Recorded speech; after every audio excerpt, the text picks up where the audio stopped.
All welcome to our channel. నేను మీ Harishwari Lokesh. I hope all are doing good. మీరందరూ ఇప్పుడు ఆరోగ్యంగా సంతోషంగా ఉండాలని మనస్ఫూర్తిగా కోరుకుంటూ ఇవాల్టి వ్లాగ్ స్టార్ట్ చేసేద్దాం. ఇవాళ నా 8th మంత్ లాస్ట్ చెకప్ అయితే ఉంది. అలాగే డెలివరీ కోసం హాస్పిటల్ రూమ్ కూడా బుక్ చేసుకోవాలి. మీరు కొన్ని క్వశ్చన్స్ అడుగుతున్నారు కదా, మీ డెలివరీ ప్లాన్స్ ఏంటి, డెలివరీకి ఊరు వెళ్ళడం లేదా, శ్రీమంతం చేసుకోవడం లేదా, ఇలాంటి కొన్ని థింగ్స్, ఈ క్వశ్చన్స్ అన్నిటికీ కూడా ఆన్సర్ చేస్తూ ఈ 8th మంత్ చెకప్ అప్డేట్ కూడా మీతో షేర్ చేసుకుంటా. సో వీడియో ఎండ్ వరకు చూడండి. మీకు వీడియో నచ్చితే ఒక చిన్న లైక్ చేయండి. ఎవరైనా ఫస్ట్ టైం చూస్తున్నట్లయితే ఛానల్లో మిగతా వీడియోస్ కూడా చూసి మీకు హెల్ప్ఫుల్గా ఇన్ఫర్మేటివ్గా అనిపిస్తే తప్పకుండా సబ్స్క్రైబ్ చేసుకోండి. నాకు 8th మంత్ మిడిల్లో ఉన్నప్పుడు అలాగా డ్రై కాఫ్ లాగా స్టార్ట్ అయ్యింది. అసలు ప్రెగ్నెన్సీలో కాఫ్ వస్తే హారిబుల్ కదా, దగ్గలేము, కడుపంతా నొప్పిస్తుంది, అనీజీగా ఉంటుంది. దానికి తోడు సైనస్ హెడేక్ కూడా, కంప్లీట్ ప్రెషర్ పాయింట్స్ అన్నీ కూడా పెయిన్గా ఉండేది. కోల్డ్ కూడా స్టార్ట్ అయిపోయింది. సరిగ్గా నిద్ర లేకపోవడం, దీనివల్ల ఫీవర్ కూడా ఆల్మోస్ట్ ఫస్ట్ ట్రైమిస్టర్లో ఎలా ఉన్నిందో లాస్ట్ ట్రైమిస్టర్ కూడా అలాగే ఉందనే చెప్పాలి. ఈ టైంలో మనకి ఎక్కువ మెడిసిన్స్ కానీ యాంటీబయాటిక్స్ ఇలాంటివి ఇవ్వరు కదా. బేసిక్ మెడిసిన్స్ తోటే మనం హోమ్ రెమెడీస్ ఫాలో అవ్వాలి. నేను ఈ టాపిక్ మీద ఇంకొక వీడియో అయితే షేర్ చేస్తాను. నేను ఫాలో అయిన హోమ్ రెమెడీస్ ఏంటి రిలీఫ్ రావడానికి అనేసి. ఎందుకంటే రీసెంట్గా చాలామంది అడుగుతున్నారు కాఫ్ కోల్డ్ వస్తుందని. బికాస్ సీజన్ చేంజ్ అవుతుంది కదా, డెఫినెట్లీ మనకి ఈ టైంలో ఇమ్యూనిటీ తక్కువ ఉంటుంది కాబట్టి దాని ఎఫెక్ట్ అయితే ఎక్కువగానే ఉంటుంది. నేనైతే మార్నింగ్ లేచాక ఫస్ట్ వామ్ వాటర్ తాగిన తర్వాత ఇలా సాల్ట్ వాటర్తో గార్గిల్ చేసుకుంటాను. సో కొంచెం ఆ థ్రోట్ అంతా కూడా ఇచ్చినెస్ తగ్గుతుంది. ఇంకా ఆ తర్వాత ఓవర్ నైట్ సోక్ చేసి పెట్టిన డ్రై ఫ్రూట్స్ అయితే తీసుకుంటాను. చాలామంది డ్రై ఫ్రూట్స్ గురించి అడుగుతూనే ఉన్నారు. మల్టిపుల్ వీడియోస్లో ఆల్రెడీ షేర్ చేశాను. మీకు డ్రై ఫ్రూట్స్ తినగలిగితే ఈజీగా డైజెస్ట్ అవుతుందంటే అలాగే తినొచ్చు, లేదంటే స్మూతీ లాగా చేసుకొని కూడా తాగొచ్చు. బట్ ఏదో ఒక ఫామ్లో డ్రై ఫ్రూట్స్ తీసుకోవడం చాలా మంచిది. హెల్దీ ఫ్యాట్స్ వస్తాయి, బేబీ బ్రెయిన్ డెవలప్మెంట్కి, హెల్దీ బేబీ వెయిట్ గెయిన్కి చాలా హెల్ప్ఫుల్ అవుతుంది. మేము ఫస్ట్ ప్రెగ్నెన్సీలో డెలివరీ ముందు వరకు కూడా, ఈవెన్ లేబర్ పెయిన్ స్టార్ట్ అయ్యి వెళ్ళేంత ముందు వరకు కూడా యాక్టివ్గానే ఉన్నాను. కుకింగ్ అంతా నేనే చేసుకోగలిగాను. అప్పుడు డెలివరీ తర్వాత కుక్ని పెట్టుకున్నాం ఒక 3 months అలాగా. ఎందుకంటే నేను లేచి చేసే కండిషన్లో లేను, ప్లస్ నాకు రెస్ట్ కావాలి కదా ప్రాపర్ రికవరీకి అనేసి. బట్ ఈసారి కూడా అలాగే అనుకున్నాం, డెలివరీ తర్వాతనే ఒక కుక్ని చూసుకుందాము అనేసి. కానీ నాకు 8th మంత్ మిడిల్కి వచ్చేసరికి అస్సలు అవ్వడం లేదు. పాదాలన్నీ కూడా ఎర్రగా అయిపోతున్నాయి. కాసేపు నిలబడితే గుచ్చుకుంటోంది కాళ్ళంతా కూడా. దానికి తోడు ఈ వైరల్ ఇన్ఫెక్షన్స్ వీటి వల్ల ఏమవుతుందంటే ఎనర్జీ ఉండడం లేదు, త్వరగా టయర్డ్ అయిపోతున్నాను. కిచెన్లో కాసేపు నిలబడినా కూడా అవ్వడం లేదు, అలా అయిపోతుంది. కుక్ని అయితే వెతుకుతున్నాం. యాజ్ సూన్ యాజ్ పాసిబుల్ దొరికితే ఒక కుక్ ఉంటే హ్యాపీగా టైంకి చేసి పెట్టారంటే కొంచెం ఏదో రెస్ట్ ఉంటుంది కదా అనేసి కొద్ది రోజులకి అలాగా. ఇంకా డెలివరీ తర్వాత నేను వాళ్ళకి గైడ్ చేసే కండిషన్లో ఉండను. సో అట్లీస్ట్ కొద్ది రోజులు ముందే ఉంటే ఏమేమి కావాలి, రెసిపీస్ ఎట్లా చేయొచ్చు, మా ఫ్యామిలీకి అకార్డింగ్గా వాళ్ళకి కొంచెం చెప్పి చేయించుకోవచ్చు అనేసి వెతుకుతున్నాం. ఇక్కడ అపార్ట్మెంట్స్లో కుక్ని వెతకడం నిజంగా చాలా పెద్ద టాస్క్. అందులో మా ఇంట్లో వచ్చేసి కొంచెం పర్టికులర్ ఫుడ్ విషయంలో నేను అది అలవాటు చేశారనాలో, అది నా మిస్టేక్ అనాలో తెలియదు, కానీ ఫుడ్ విషయంలో ఇలాగే ఉండాలి అండ్ దానికి సపరేట్గా కుక్ చేయాలి, ఇలాంటి కొన్ని కండిషన్స్ ఉండడం వల్ల కుక్ దొరకడానికి టైం పడుతోంది. మీన్ వైల్ ఎలాగో మేనేజ్ చేస్తున్నాం అలాగా. అండ్ ఖచ్చితంగా ప్రతి వీడియో కింద కొన్ని కమెంట్స్ అయితే ఉంటున్నాయి. మీరు డెలివరీకి ఊరు వెళ్ళడం లేదా, లేదా మిమ్మల్ని చూసుకోవడానికి ఎవరు రావడం లేదా, మీకు హెల్ప్ చేయడం లేదా, మీది లవ్ మ్యారేజ్ కదా, ఇంట్లో ఒప్పుకోలేదా ఇలా అనేసి. మరి లవ్ మ్యారేజ్ అయినా ఇంట్లో అందరూ ఒప్పుకొని పెళ్లి చేశారు. బట్ వాళ్ళు చేసే కండిషన్లో లేదు, వాళ్ళకే హెల్త్ ఇష్యూస్ ఉన్నాయి. ఇన్ఫ్యాక్ట్ చెప్పాలంటే ఒకవేళ ఎవరున్నా కూడా మేమే చూసుకోవాలి, అది కండిషన్. అయితే ఒకరి మీద డిపెండ్ అయ్యి చూసుకుంటారన్నట్టుగా లేదు మా సిచ్యువేషన్. ఏదో ఆ దేవుడిచ్చిన ఎనర్జీ లేకపోతే ఓపికతోటి నేను మా ఆయన సంహవ్ ఇవన్నీ మేనేజ్ చేసుకుంటూ వచ్చాము. ఇంకా మా వల్ల అవ్వడం లేదంటే ఏదో ఒక ఎక్స్టర్నల్ సోర్స్ హెల్ప్ తీసుకొని మేనేజ్ చేయాలి. అది సిచ్యువేషన్. అయితే మీ అందరికీ అర్థమైంది, అర్థం చేసుకుంటారని అయితే అనుకుంటున్నాను. ఇంకా డ్రై ఫ్రూట్స్ తిన ఒక 15 minutes లేదా హాఫ్ అన్ అవర్కి వామ్ వాటర్లో హనీ, లెమన్, దాంతోపాటు సోక్ చేసిన చియా సీడ్స్ కానీ సబ్జా సీడ్స్ కానీ కలిపి తీసుకుంటాను. దీనివల్ల మనకు హైడ్రేటింగ్గా ఉంటుంది. అలాగే ఏమైనా యాసిడిటీ ఇష్యూస్ ఇవన్నీ కూడా వెళ్ళిపోతాయి. ఇది కొంతమందికి అడుగుతున్నారు, చియా సీడ్స్ కానీ సబ్జా సీడ్స్ తీసుకోవచ్చు అంటే. మనకు ప్రెగ్నెన్సీలో ఎలాంటి కాంప్లికేషన్స్ లేదు, డాక్టర్ ఓకే అన్నారంటే హ్యాపీగా తీసుకోవచ్చు. ఏదైనా సరే మనము కొత్తది మన డైట్లో ఇంక్లూడ్ చేస్తున్నామంటే బెటర్ ఫస్ట్ మన డాక్టర్ని అడిగి ఓకే అన్నాక తీసుకోవడం. ఇంకా ఇవాళ బ్రేక్ఫాస్ట్కి వచ్చేసి ఇడ్లీ పీనట్ చట్నీ చేస్తున్నా. నేను బ్రేక్ఫాస్ట్ ప్రిపేర్ చేసే గ్యాప్లో మా ఆయన ధన్వికి స్నానం అంతా చేయించారు. ఇప్పుడు అంతా ఏడవకుండా చక్కగా చేయించుకుంటుంది. ఇనిషియల్లీ కొద్ది రోజులు కష్టమైంది, ఇన్ని రోజులు నేనే చేయించాను కదా, దాని తర్వాత అడ్జస్ట్ అవ్వడానికి. ఇప్పుడు హ్యాపీగా నవ్వుకుంటూ జాలీగా స్నానం అయితే చేయించుకుంటుంది. ఆ తర్వాత తను రెడీ చేసేసి ఇంకా స్కూల్కి అయితే బయలుదేరింది. స్కూల్కి వెళ్ళే ముందు ఖచ్చితంగా ఇంట్లో మార్నింగ్ మేము పూజ చేసినా చేయకపోయినా తనైతే దేవుడి దగ్గర దండం పెట్టుకొని ఇంకా కొన్ని శ్లోకాలు అయితే చెప్పేసి బయలుదేరుతుంది. ఇంకా ఖచ్చితంగా కడుపులోనే తన సిబ్లింగ్కి బేబీకి హగ్ ఇచ్చి కిస్ ఇచ్చి అన్నీ చెప్పి నేను ఇంటికి వచ్చేంత వరకు నువ్వు జాగ్రత్తగా ఉండాలి, ఇవన్నీ ఇంకా అక్క రోల్లో ఫుల్గా లీనమైపోయింది. ఈ మధ్య అయితే అమ్మ నేను స్కూల్కి వెళ్ళానమ్మా, స్కూల్కి వెళ్తే నేను మిస్ అయిపోతున్నా నేను చాలా అనేసి ఇలా అంతా మొండికేస్తుంది. కొద్ది రోజులే కదన్నా వెళ్ళు అంటే చెప్తుంది. ఇప్పుడే బేబీ వచ్చిన తర్వాత నేనైతే స్కూల్కి వెళ్ళను, నామాలు పెట్టేస్తా స్కూల్కి, నేనే అన్నీ చెయ్యాలి అనేసి. చాలా క్యూట్గా అనిపిస్తాయి. ఆ సిబ్లింగ్ బాండింగ్ అనేది బేబీ కడుపులో ఉన్నప్పటి నుంచి అలవాటు చేసామంటే ఎక్కడో హెల్ప్ అవుతుందని అయితే నా నమ్మకం. ఆల్రెడీ ఎక్స్పీరియన్స్ అయిన వాళ్ళు చెప్తారు లేదు పిల్లలు కొట్టుకుంటారు కష్టమవుతుందని.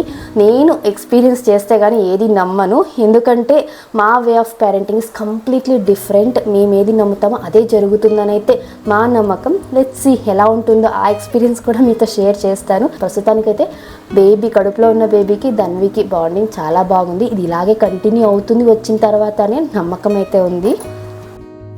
ఇంకా మా ధన్వి స్కూల్కి వెళ్ళాక మేము బ్రేక్ఫాస్ట్ అయితే చేస్తున్నాము. ఇడ్లీ పల్లీల చట్నీ అయితే చేసాయి వాళ్ళ బ్రేక్ఫాస్ట్కి. అండ్ నేను షార్ట్స్లో ఫుడ్ రొటీన్ షేర్ చేస్తున్నాను కదా, ప్రెగ్నెన్సీ ఫుడ్ రొటీన్. చాలామంది నాకు కమెంట్ చేస్తున్నారు, మెసేజెస్ చేస్తున్నారు, చాలా హెల్ప్ అవుతుంది మేము ప్లాన్ చేసుకోవడానికి అనేసి. ఏదో నాకు తెలిసింది మా డాక్టర్ సజెషన్ తోటి బ్యాలెన్స్డ్గా అయితే తీసుకోవడానికి ట్రై చేస్తున్నా. ఏమవుతుందంటే most of the times main meals అన్నీ కూడా నేను షూట్ చేస్తా, అప్పుడప్పుడు మధ్యలో తీసుకునే స్నాక్స్ అవి మర్చిపోతాను. యాక్చువల్గా డైలీ ఎగ్స్ కానీ పెరుగన్నం తీసుకుంటా, లేదంటే మజ్జిగ తాగుతాను. కొన్ని ఉంటాయి కొన్ని ఫ్రూట్స్, అవన్నీ కూడా షూట్ చేయలేకపోతున్నాను. బట్ మెయిన్ మీల్స్ అయితే వీలైనంత వరకు షూట్ చేసి వీడియో షేర్ చేస్తున్నా. సో అదే బేస్ చేసుకొని పర్ఫెక్ట్గా ఇంతే తీసుకోవాలని లేదు.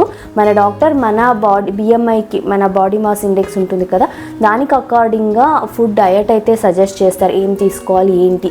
అండ్ బేబీ వెయిట్ని కూడా కన్సిడర్ చేసుకొని అయితే మనకు మంచి డయట్ చెప్తారు. సో నేను పర్సనల్గా ఎవరికి డయట్ అయితే నేను సజెస్ట్ చేయలేను. నేను ఫాలో అయ్యేది ఎందుకు షేర్ చేస్తానంటే జస్ట్ రెఫరెన్స్గా ఉంటుంది అనేసి అంతే.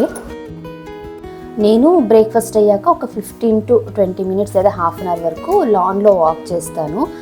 పాజిటివ్ అఫర్మేషన్స్ వింటూ చాలా ప్లెజెంట్గా అనిపిస్తుంది. అండ్ లెగ్ క్రాంప్స్కి చాలా హెల్ప్ అవుతుంది. ఆ తర్వాత వచ్చాక కాసేపు రిలాక్స్ అయ్యి ఇంకా ఉన్న చిన్న చిన్న పనులు అయితే చేసుకుంటా. ఈ టైంలో డిష్ వాషర్ అన్లోడ్ చేయడం కావచ్చు, లేదా లంచ్ ప్రిపరేషన్ కానీ ఏదైనా వీడియో ఎడిటింగ్ ఉంటే ఈ టైంలోనే చేసుకుంటా. ధన్వి ఉన్నప్పుడు ఎడిటింగ్ కొంచెం కష్టం, ఈ టైంలో అయితే కంఫర్టబుల్గా ఉంటుంది. ఆ తర్వాత హెయిర్కి ఆయిల్ అప్లై చేసుకుని కొద్దిగా ఎడిటింగ్ వర్క్ ఉంటే చేస్తూ ఉన్నా. ఇంకా హెయిర్ కేర్ గురించి అడుగుతున్నారు కదా, ప్రెగ్నెన్సీలో మనకు మంచిగా అన్ని న్యూట్రియంట్స్ సప్లిమెంట్స్ ఉంటాయి కాబట్టి హెయిర్ గ్రోత్ చాలా బాగుంటుంది. కానీ డెలివరీ తర్వాత సడన్గా మనకు ఆ ప్రొజెస్ట్రాన్ హార్మోన్ అనేది తగ్గిపోవడం వల్ల హెయిర్ ఫాల్ ఉంటుంది. ఎక్స్ట్రా ఇప్పుడు ఏదైతే గ్రో అయి ఉంటుందో ఆ హెయిర్ మాత్రమే హెయిర్ ఫాల్ అవుతుంది. మనం అప్పుడు అన్నెసెసరీగా అయ్యో జుట్టు రాలిపోతుంది అనే టెన్షన్ వల్ల ఉన్న హెయిర్ రాలిపోవడానికి ఛాన్సెస్ ఎక్కువ ఉంటాయి. కాబట్టి ఎక్కువ స్ట్రెస్ తీసుకోకండి ప్రెగ్నెన్సీలో వచ్చే హెయిర్కి, తర్వాత హెయిర్ ఫాల్ అవ్వడం గురించి. నేను ఆల్రెడీ ఒక హెయిర్ ఆయిల్ షేర్ చేశాను కదా, ఇంట్లో ప్రిపేర్ చేసుకుని హెర్బల్ హెయిర్ ఆయిల్ అయిపోయింది ప్రజెంట్ అయితే. ఇంకా డెలివరీ లోపు అది ప్రిపేర్ చేసుకోవాలి, ఎందుకంటే డెలివరీ తర్వాత కండిషన్ ఎలా ఉంటుందో తెలియదు కదా, ముందే ప్రిపేర్ చేసుకుంటే బాగుంటుంది. అలాగే కొన్ని డెలివరీ లోపు చేసే కొన్ని మీల్ ప్రెప్స్ ఉన్నాయి ధన్వి కోసం, అలాగే కొన్ని స్నాక్స్ అవి చెయ్యాలి. ఇంకా హాస్పిటల్ బ్యాగ్ ప్యాక్ చేయలేదు, సెకండ్ బేబీ కోసం కబోర్డ్స్ రూమ్ ఏమీ అరేంజ్ చేయలేదు, అవన్నీ పెండింగ్లో ఉన్నాయి. ఇంకా చెప్పాలంటే ఈ వీడియో ఎడిటింగ్ టైంకి నాకు ఆల్రెడీ 9th month కూడా స్టార్ట్ అయిపోయింది. డెలివరీ ఎనీ టైం అవ్వచ్చు అంటున్నారు. సో ఇవన్నీ ఫాస్ట్ 1 by 1 చేసుకోవాలి.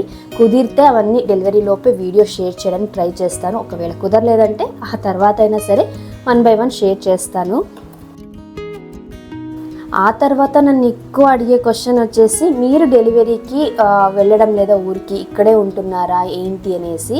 ఎస్, మేమైతే డెలివరీకి ఊరు వెళ్ళడం లేదు. ఫస్ట్ డెలివరీ అంటే ధన్వి పుట్టేటప్పుడు కూడా ఇక్కడే ఉన్నాం, ఇక్కడే తన డెలివరీ అయింది. అండ్ డెలివరీ తర్వాత నేను మా ఆయన ఇద్దరమే మేనేజ్ చేసుకున్నాము. ఇప్పుడు సెకండ్ బేబీకి కూడా సేమ్ అదే ప్లాన్ చేస్తున్నాము, ఎక్కడికి వెళ్ళడం లేదు. అండ్ ఈరోజు అయితే వెళ్ళి హాస్పిటల్ రూమ్ బుక్ చేయాలి. దాని గురించి కూడా వీలైనంత ఇన్ఫర్మేషన్ షేర్ చేయడానికి ట్రై చేస్తాను. ఇంకొంతమంది అయితే శ్రీమంతం గురించి అడుగుతున్నారు. ఇప్పుడు కాదు, నేను ప్రెగ్నెన్సీ కన్ఫర్మేషన్ ఆ వీడియో షేర్ చేశాను కదా, అప్పటి నుంచి కూడా. అంటే చాలామంది ఫస్ట్ బేబీకి శ్రీమంతం చేస్తారు, సెకండ్ బేబీకి చెయ్యరు, అలా ఉంటుంది. అలా ఏమైనా ఉందా, మీరు చేసుకుంటున్నారా లేదా అనేసి యాక్చువల్గా మాకే ఒక క్లారిటీ లేదు కాబట్టి ఇప్పటి వరకు నేను వీలైనంతవరకు దానికి ఆన్సర్ నేను ఏం చేయలేకపోయాను. ఎందుకంటే ఏదో ఒక క్లారిటీ ఉంటే చేసింటాను. మాకైతే ప్లాన్ ఉండలేదు సెకండ్ బేబీకి శ్రీమంతం చేసుకోవాలి ఇలా అనేసి. కానీ ఇంకా ఫస్ట్ బేబీకి చేసాం కదా, మళ్ళీ ఇంకా లైఫ్లో మళ్ళీ ఇలాంటి మూమెంట్స్ రావు. సో సింపుల్గా క్యూట్గా శ్రీమంతం అయితే చేసుకుందామని అనుకున్నాం. సడన్గా ప్లాన్ చేసింది. సో ప్లాన్ చేసిన ఒక 1 వీక్లోనే అన్ని థింగ్స్ అరేంజ్ చేసుకొని ఎలా శ్రీమంతం చేసాం ఏంటి ఇవన్నీ కూడా నేను మీతో షేర్ చేస్తాను. వీలైనంత వరకు బడ్జెట్ ఫ్రెండ్లీగానే వెళ్ళాం ఈసారి. రిటర్న్ గిఫ్ట్స్ కావచ్చు, డెకరేషన్ కానీ, ప్లేట్ డెకోర్, ఇవన్నీ కూడా ఆ డీటెయిల్స్ అన్నీ కూడా షేర్ చేస్తాను. ఎందుకంటే మన ఛానల్లో చాలా వరకు ప్రెగ్నెంట్ మామ్స్ ఎక్కువ ఉన్నారు. సో ఫ్యూచర్లో మీరు ఏదైనా ఫంక్షన్ చేయాలి అనుకున్నా ఈ ఇన్ఫర్మేషన్ ఎంతో కొంత హెల్ప్ఫుల్ అవ్వచ్చు అనేసి డీటెయిల్గా అయితే 1 by 1 షేర్ చేస్తాను. మేము ఫస్ట్ ఇంట్లోనే సింపుల్గా చేద్దాం అనుకున్నాం, కానీ ఎక్కువ మందిని అకామిడేట్ చేయలేము. ఏదో ఒక 5-10 మెంబర్స్ వరకు ఓకే, కానీ ఇంకా అంతకన్నా ఎక్కువ అంటే కష్టం. మాకు ఎలాగో క్లబ్ హౌస్లో పార్టీ హాల్ ఉన్నింది.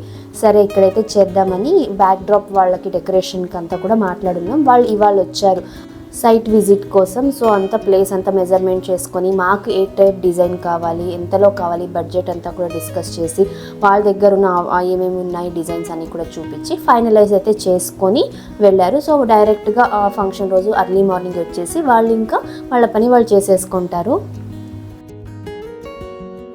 ఈలోగా మా ధన్వి కూడా స్కూల్ నుంచి వచ్చేసింది. నేను ఇన్ బిట్వీన్ లంచ్ అయితే ప్రిపేర్ చేస్తున్నాను. టొమాటో పప్పు, బీరకాయ ఫ్రై చేశాను. సో లంచ్ చేసేసి ఆ తర్వాత కొంచెం ఫ్రెష్ అయిపోయి ఈవినింగ్ అలా హాస్పిటల్కి వెళ్ళే ప్లాన్ ఉంది. ఈవినింగ్ మాకు అపాయింట్మెంట్ ఉంది. అంతకన్నా ముందు వెళ్ళి ఫస్ట్ హాస్పిటల్ రూమ్ అంతా బుక్ చేసి తర్వాత డాక్టర్ని కన్సల్ట్ అవుదాం అనేసి అయితే అనుకున్నాము. ఇంకా లంచ్ చేశాక కాసేపు రెస్ట్ తీసుకొని నేను ఫ్రెష్ అప్ అయిపోయి ఇంకా హాస్పిటల్కి బయలుదేరదాం అనుకున్నాము. ఈలోగా ధన్వి మళ్ళీ ఈవినింగ్ స్నాక్స్ అడుగుతుంది కదా అనేసి మార్నింగ్ చేసిన ఇడ్లీలు కొన్ని ఉన్నాయి. ఈ లెఫ్ట్ ఓవర్ ఇడ్లీస్ తోటి మనం ఫ్రెంచ్ ఫ్రైస్ చేసుకుంటాం కదా, వెడ్జెస్ లాగా, పొటాటో వెడ్జెస్, సేమ్ అలాగే క్విక్గా అయితే ఒక స్నాక్ ప్రిపేర్ చేస్తున్నా. ఈ రెసిపీ గురించి ఆల్రెడీ షార్ట్స్లో నేను డీటెయిల్గా షేర్ చేశాను. ఎవరైనా చూడకపోతే ఒకసారి చూడండి. జస్ట్ 5 minutesలో క్విక్గా చేసేయచ్చు. చాలా క్రిస్పీగా టేస్టీగా ఉంటాయి. పిల్లలైతే ఇష్టంగా తింటారు. ఇడ్లీని ఇలా చిన్న పీసెస్గా కట్ చేసుకొని కొద్దిగా నెయ్యి, ఉప్పు, పసుపు, కారానికి సరిపడినంత చిల్లీ పౌడరు, జీలకర్ర పొడి, ఉంటే చాట్ మసాలా, ఇది ఆప్షనల్, ఉంటే వేసేసి అంతా బాగా అన్ని పీసెస్కి పట్టేలాగా మిక్స్ చేసేసుకొని ఎయిర్ ఫ్రైయర్లో కానీ లేకపోతే ఓవెన్లో, లేదు అంటే డీప్ ఫ్రై కూడా చేసుకోవచ్చు. నేను ఇవాళ ఎయిర్ ఫ్రైయర్లో చేస్తున్నా. 170 degrees Celsius దగ్గర 5 minutes ప్రీ హీట్ చేసి ఆ తర్వాత 10 minutes అయితే బేక్ చేస్తున్నా. మధ్యలో ఒక్కసారి తీసి షేక్ చేస్తే అన్నీ ఈవెన్గా బేక్ అవుతాయి. అంతే, చాలా క్విక్గా చేసుకొని హెల్దీ లెఫ్ట్ ఓవర్ ఇడ్లీస్తో చేసిన స్నాక్ అయితే రెడీ. ఇంకా ఇవి కూడా ప్యాక్ చేసేసుకొని హాస్పిటల్కి అయితే బయలుదేరాము. ఇంకా బెంగళూరులో ఉండే మన వ్యూవర్స్ రెగ్యులర్గా అడుగుతూనే ఉన్నారు, మీరు ఏ హాస్పిటల్లో ఏ డాక్టర్ని కన్సల్ట్ అవుతున్నారు అనేసి.